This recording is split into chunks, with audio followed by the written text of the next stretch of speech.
The Emperor's Golden Throne, its true purpose.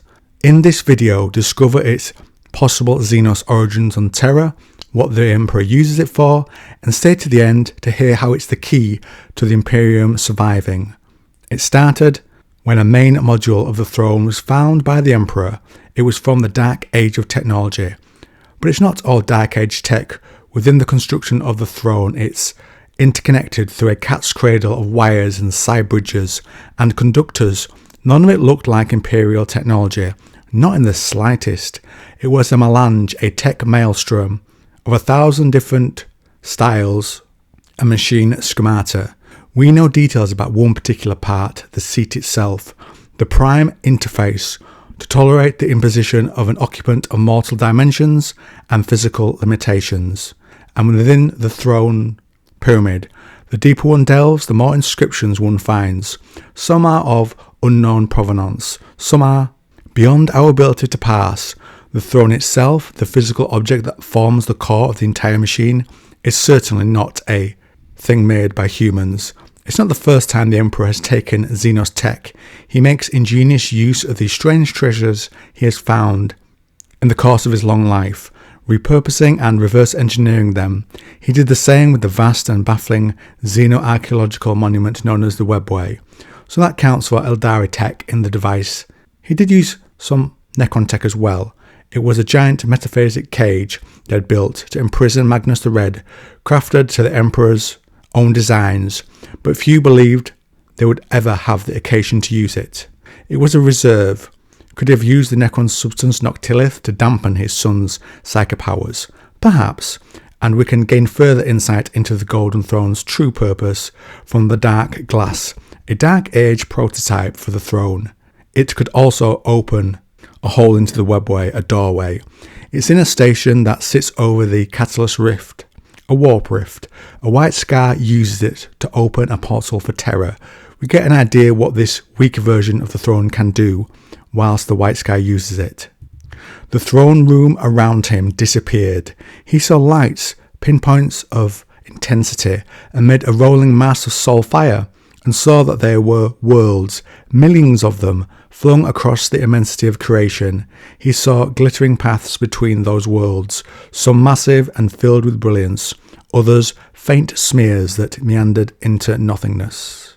Could these planets in the Imperium and warp routes between them be a map of the landscape of the galaxy or the Webway where it links? And he sees movement amid the light channels, the passage of many souls burning through the Imperium.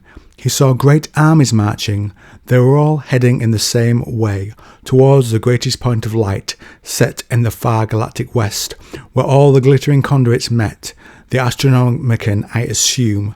There was a second throne on that world, immensely more powerful, older, fouler, set deeper into the fabric of both reality and unreality. That throne, the throne, was thrust into the heart of the ether, its roots going down and down. Seems like it links into the fabric of the warp somehow, considering what the Dark Glass prototype can do. How far does the Golden Throne's vision stretch in terms of into the warp and across the galaxy? Both thrones had been made for the same reason: to plumb the deeper ways, to free the species from the nightmare of the shallow warp, to bridge a link across the hidden paths, ones that only Xenos had known, the Webway, and which the Emperor had found some way to access. The Dark Glass was the lesser node, the ones where the technology had been tested, and whilst the Golden Throne's feat is to open up the Webway, this one is used by the White Scar to open up a warp portal. Perhaps that's within the Golden Throne's power set too. We also have a throne, the Akashic Reader, on which an empath sits, and it's powered by psychers. It lets you tap into knowledge. All knowledge and emotion was there, and Dahlia realised that this was the ether. This was the realm beyond the one her senses could consciously perceive. This was the source of all knowledge and the source of the greatest danger imaginable. The throne shone as a beacon, illuminated from within by some vast, elementally powerful force. The empath rose from his throne, a living being of illuminated silver, with the light of unknown suns burning in his eyes. I have seen the truth, and I am free. I know it all. The Emperor's slaying, the Dragon of Mars, the grand lie of the Red Planet, and the truth that will shake the galaxy, all forgotten by man in the darkness of the labyrinth of night. Perhaps the throne also gives the King of Ages this sort of insight. Perhaps this information comes to him in visions, and it did to the fella sitting on the Akashic Reader throne. Now here is the key passage to me from the throne's true purpose. In the end and the death, Malcador took the throne, and feels to operate the golden throne is to open one's eyes, mind, entirely to the etheric structure of the universe. And Malcador has an exceptionally potent mind.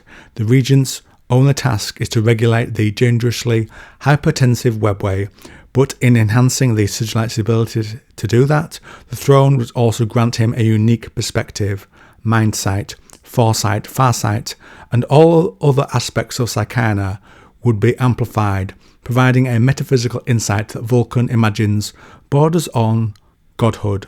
Thus would be unveiled the invisible underpinnings of fragile real space, the deep and eternal conjunction of materium and immaterium, the patterns of the warp, things that Vulcan, in all his journeys and all his years, had never witnessed.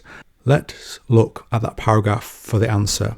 Future sight explains itself, mindsight, reading the minds of his subjects, and farsight, I will speculate, might be the broadening of future sight, where you look through and assimilate multiple futures, and how events from one point clash with another, to help you choose the best path ahead.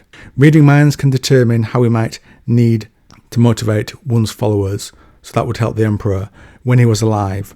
And upright, he always wore different clothes and appearances to match and influence the people he met, spoke their tongue, having just met them, etc.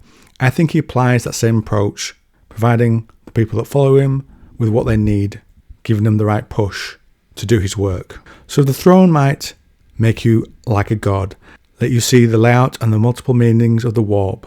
In some ways, the warp is calm, like in the galaxy's early life, and the warp storms came later, with Slanesh when that god was born.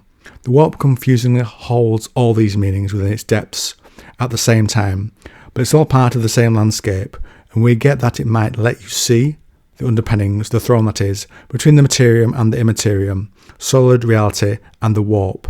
So the Eye of Terror, the Great Rift, stable warp portals like Molech, or smaller ones, pinholes to the warp where a demon uses the host to create a portal.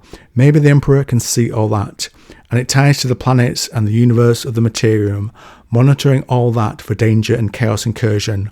It's like knowing constantly and updating the terrain of a battlefield, so you know how to counteract, so he can coordinate that battlefield, support a new saint to power in a crucial corridor of battle, provide a small miracle for the Sisters of Battle when they need to hold a planet, or possess Rabute and lay a smackdown to Mortarion and burn Nurgle's garden. So here it is. I think the true purpose of the throne is so the Emperor can be a god in the aspect of guarding and watchfulness in the materium, keeping an eye on his empire so he can see chances that allow him to move pieces to achieve that goal, to seal the holes and stop the invasion of the warp and end the threat of chaos. And all that's changed since he was put on the throne, since he lost his mobility, is he now has to use others and be less indirect to achieve his goal. That's the true purpose of the Golden Throne, and it's key in the Emperor's plan. And if you like this video on the Master of Mankind, try this one as well.